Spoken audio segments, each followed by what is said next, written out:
Kumpiyansa ang fans ng Francet o Love Team ni na Francine Diaz at Seth Fedelin na papatok sa takilya ang pelikula na pagtatambalan ng dalawa. Sa ngayon, todo paghahanda na ang dalawa para sa upcoming movie nila na My Future You. Sa panayam naman ni June Lalin, aminado sina Francine at Seth na kinabahan pa rin sila. Pero mas lamang ang excitement, lalo na't ito ang kanilang first movie together at comeback na rin nila sa pag-arte.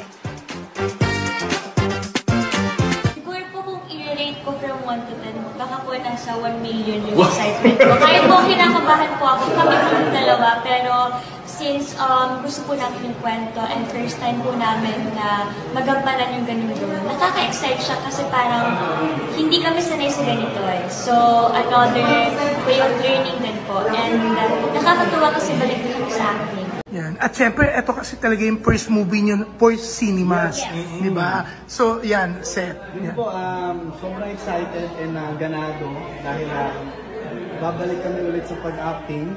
And ito yung kauna-una ng movie ni Francine, ng Francet. So, yung pag-excite namin, ganado kami. And same time, sobrang saya kami. Kinakabahan. At yung kwento, yung kanina, nare-realize namin.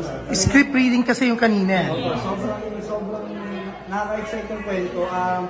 Sa akin kasi, hindi ako sanay sa mga ganung kwento.